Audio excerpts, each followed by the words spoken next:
efectos perjudiciales del tabaco sobre la salud. El tabaco es un trastorno adictivo crónico. El tabaco es la primera causa de muerte en los países desarrollados. En el mundo el tabaco mata a 6 millones de personas cada año. El tabaco mata a 50.000 personas en España. Consumo de tabaco en España. En España fuman más los hombres que las mujeres. En el tramo que más se fuma son de los 25 a los 54 años. De los 15 a los 24 años, las mujeres fuman casi igual que los hombres. Composición de los cigarrillos. El cigarrillo consta alrededor de 4.700 productos químicos. 200 de ellos son venenosos y 43 son cancerígenos. Algunas de estas sustancias son volátiles. Significa que no nos hacen daño, pero algunas se quedan en el cuerpo de por vida. Algunas de estas sustancias son el tolueno, la acetona, butano, arsénico, cadmio, níquel. Efectos del tabaco sobre el aparato respiratorio. El tabaco provoca en el aparato respiratorio cáncer de labio, cáncer de laringe, cáncer de tráquea, cáncer de pulmón, enfermedad pulmonar obstructiva crónica, que tiene bronquitis crónica, que son que se cierran los bronquios, y enfisema, que los alveolos se destruyen. Eso es una radiografía de tórax anormal y es un cáncer lo que está señalando la flecha roja. Efectos del tabaco sobre el aparato digestivo. El tabaco provoca en el aparato digestivo cáncer de boca, cáncer de faringe, cáncer de esófago, heridas en el estómago y el intestino delgado muy difíciles de curar y cáncer de páncreas. Efectos del tabaco sobre el aparato excretor.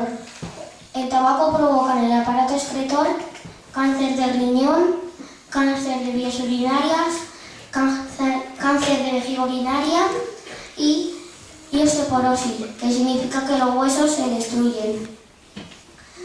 Eso es la osteoporosis. La primera es una vértebra normal y la última es una fractura de vértebra.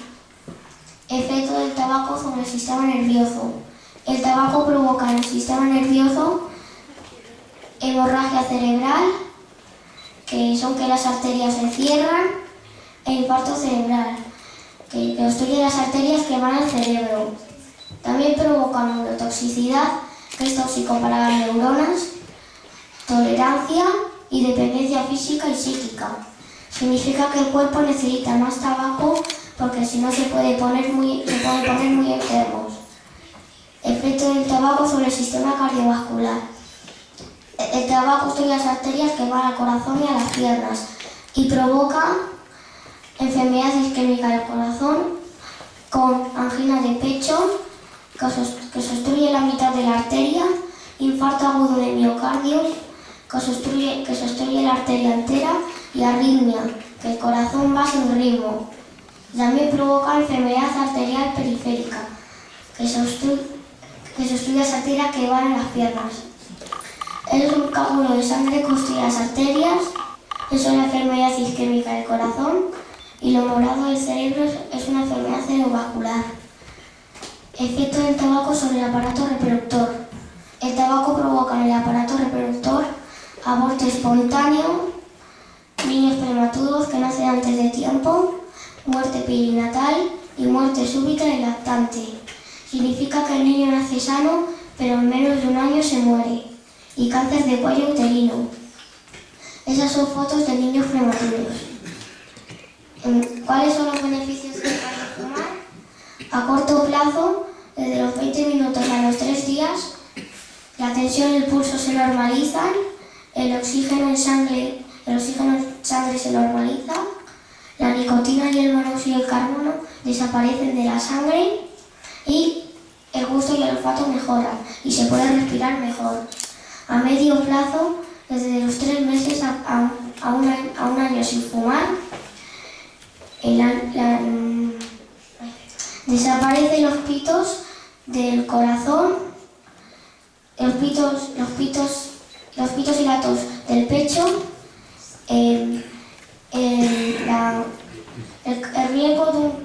riesgo de un ataque cardíaco se reduce a la mitad y a largo plazo, desde 10 años sin fumar a los 15 años, el riesgo de un cáncer de pulmón se reduce a la mitad y el riesgo de un ataque cardíaco es igual que a uno fumador. Y el 31 de mayo es el Día Mundial sin Tabaco, pero todos los días deberían ser el Día Mundial sin Tabaco. Y gracias, que os haya gustado mi oratoria. Muchas gracias por escucharme y espero que os haya gustado mi oratoria.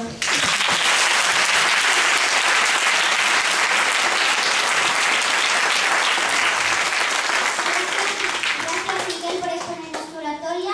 Y ahora de cuarto B, Ángela, María y Andrea nos explicarán el naufragio del Titanic.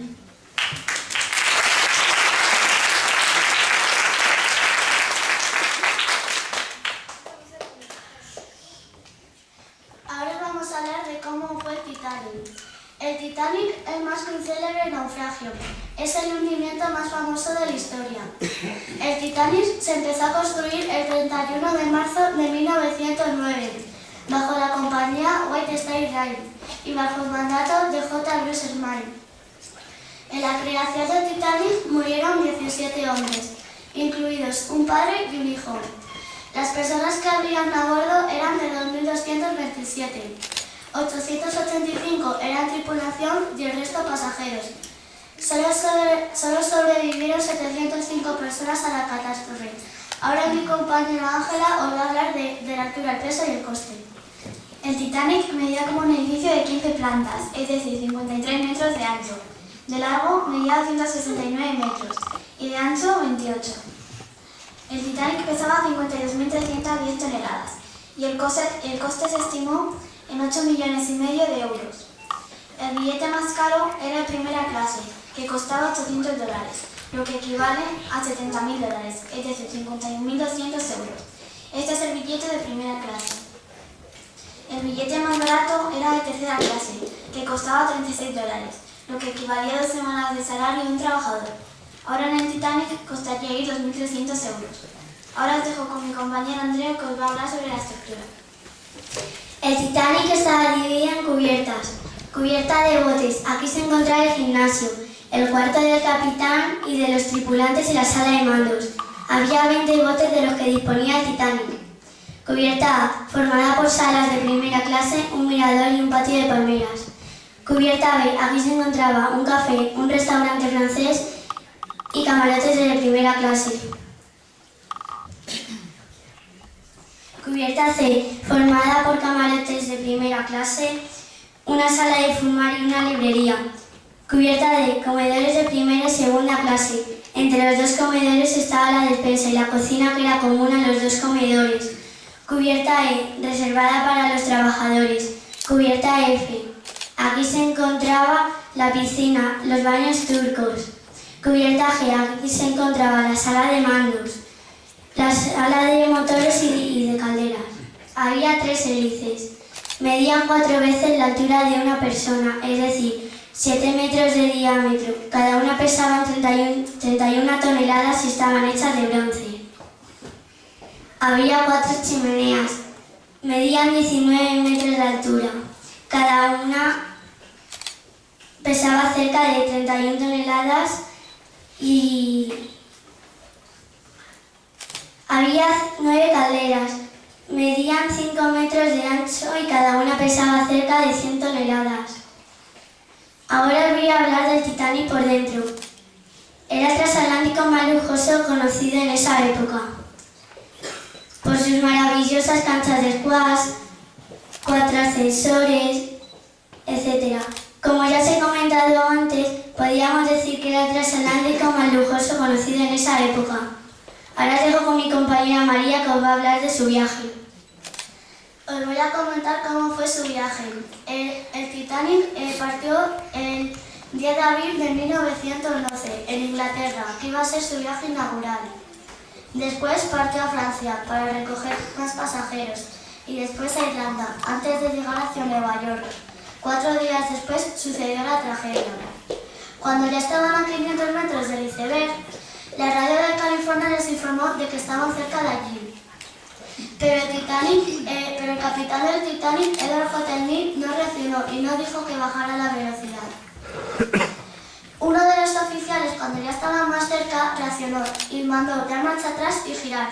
Pero era imposible, ya que necesitaba 1500 metros para dar marcha atrás y 500 para girar. Empieza la evacuación de botes y los oficiales sacan los chalecos y ayudan a ponérselos a los pasajeros. Los botes. No había botes suficientes para todas las personas, que como os comenté antes eran 2.227. Se arrojaban medio vacíos y daban prioridad a los de primera clase. Había botes, había chalecos salvavidas para todas las personas. En los chalecos había un trozo de corcho. El corcho pesaba y era duro y servía para que flotase. Ahora mi compañera Ángela os va a hablar del rescate. El barco más cerca del Titanic era una nave de la naviera Cunard, el RMS Carpathia.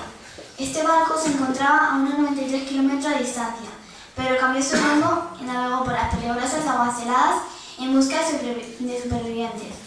Este barco tan solo pudo rescatar a 705 personas, ya que 1.500 personas perdieron su vida en el mar. Ahora os voy a hablar sobre la noticia. La noticia en Nueva York se conoció a las 1:20 de la madrugada, una hora antes de que el barco se hundiera.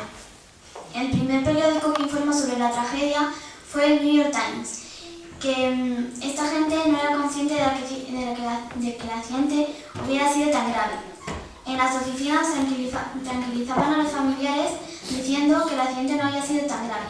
Estos informes eran falsos. Sin embargo, la noticia en Londres se conoció el 17 de abril, un día antes de que el Carpathia llegara con sobrevivientes a Nueva York. Ahora voy a hablar sobre el capitán. El capitán del barco era Edward J. Neal, un marinero con experiencia que había navegado ya en el hermano del Titanic, el Olympic, por el Atlántico. En el Titanic iba a hacer su último viaje inaugural, porque pensaba en retirarse. Los pasajeros sobrevivientes informaron de que el capitán estuvo ocupando su puesto hasta que se hundió el barco. Esta ha sido nuestra oratoria, esperamos que os haya gustado.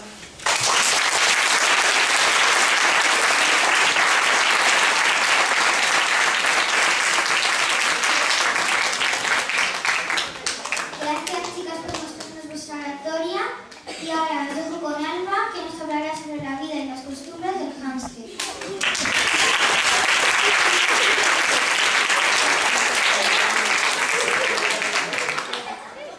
Hola, buenas tardes. Mi nombre es Alba y os voy a hablar del hámster. El hámster es un mamífero pequeño y juguetón, considerado una de las mascotas preferidas por los niños. En general es divertido, sociable y muy simpático. Son cariñosos e inteligentes, no crean ningún tipo de molestia ni producen demasiado desorden ni suciedad. Pueden vivir en una jaula sin tener que ser sacados de paseo diariamente. Todo ello los convierte en los amigos ideales de los niños. A los hámsters les gusta jugar, necesitan el cariño y la atención de su amo, pero todo ello sin suponer una obligación. Es más como si fuera un juego.